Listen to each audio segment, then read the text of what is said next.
as the Lady Tigers go to 25-5, 10-4 in the Mid-South Conference.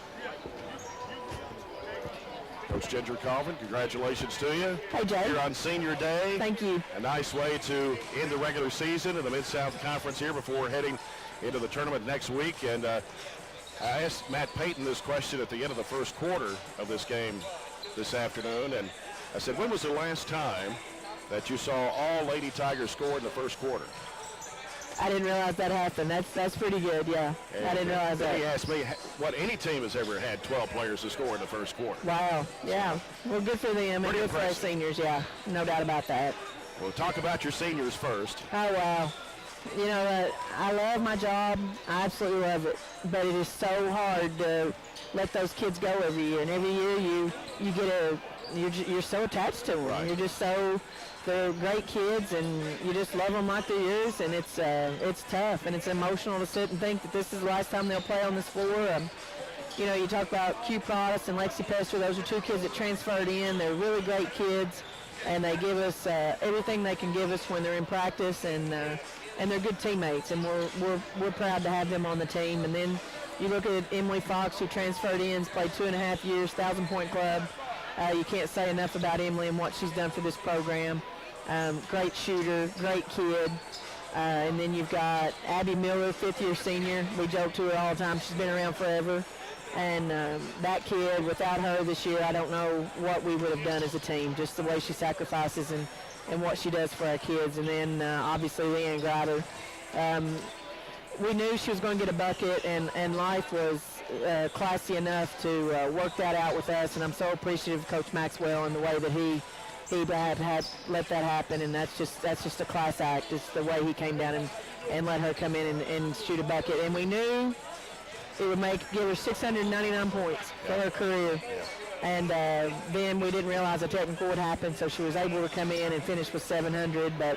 And Matt had even suggested to me when he even thought about it, you know, Lee would probably like an assist better than she would a bucket, but it worked out. Just I don't want her last memories of her career being carried off a floor in Miami, Florida. I want it to be here at home and a place where that kid's been so successful for us. And great group, all going to graduate, and all have been great for our program. It's always hard to let your seniors go. No doubt about it. It's just every year, you know, you get, like I say, you get extremely attached to these kids and their families.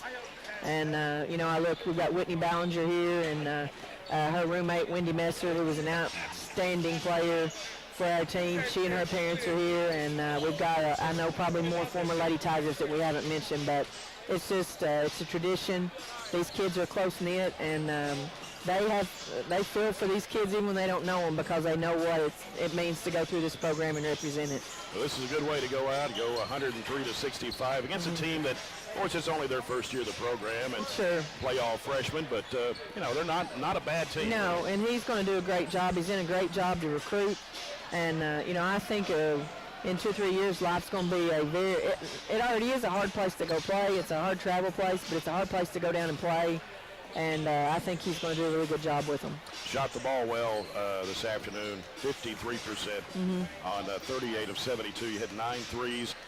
Free throws were good, 18 of 25. Yeah, rebound them 48 to 30. You force them into 24 turnovers. Yeah, and we switched our defenses up just a little bit. It does us no good for a team that's all freshmen to come out and just try to run it in the ground. And Alexis Graham has a slight groin pull. I know, I'm sure you've noted that she wasn't on the floor today. Maybe could have gone, but it just wasn't worth an injury to her. She's too important to this team, so we're going to let her have just a few more days of recoup before we head to the tournament. 4 players in double figures. Madison Stewart, 17 points. She hit all 7 of her 15 Oh, wow, attempts. I didn't realize that.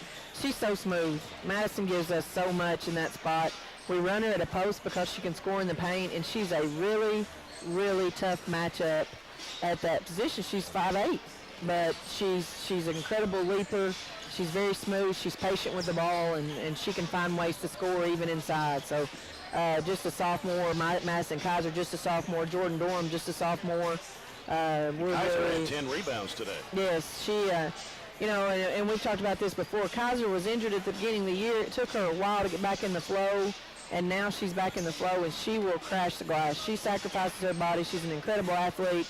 She has probably one of the best mid-range, if not the best mid-range jumper on the team. That's her 2 sophomores. I think she and Madison Stewart, and then obviously Madison Clements, all have what a lot of girls lack, and it's a really good mid-range. And all of those kids have that, so I'm really pleased that those kids are getting what they're getting. And, of course, Jordan Dorn hit 6 of 7 from the field. Most yeah, of them stayed in foul trouble all day.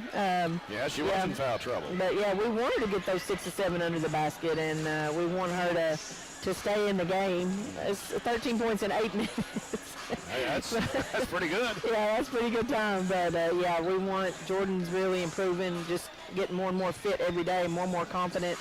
And, again, she's a sophomore, and that's a kid I think we can continue to build things around. Well, there was a chance today to get everybody in game, get a lot of minutes. Yep. Get ready for next week's conference tournament. Yeah, no doubt about it. And, you know, we're really excited to go into conference. We feel like we've had a week to work on things. You know, this was our only game this week. And so this was nice. We've had a very energetic, honestly, we've had some really tough practices this week. And so hopefully we can continue to work on some things and come in next week fresh and ready to go. Now you'll go in as a number 3 seed. Yes. And you will play University of the Cumberland. Is that right? Right, yes.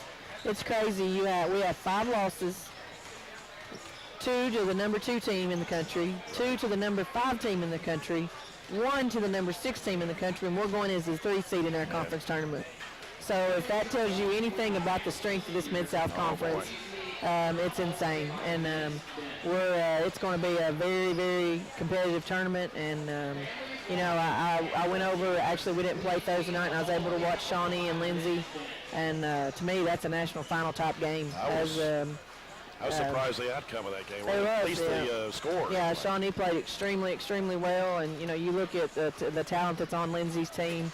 Our Mid-South tournament, there's absolutely no doubt that we will be prepared for the national tournament. Well, Coach, we're looking forward to it. I'm looking forward to being in Frankfurt with you all next Thursday. And we're looking forward to it. Yeah, let's do it. That's right. Coach, thank you very much. And with that win today, our seniors tied. I'm sure you may have known that. That's right. We talked about that before the game. So tied Kristen and Bird, and you know, 117 wins as a senior class is phenomenal. Yeah, we're proud of them. Good job. Thanks, Jay. Thanks a lot. Appreciate it. Coach Ginger Colvin. Lady Tigers winning 103-65 over Life University.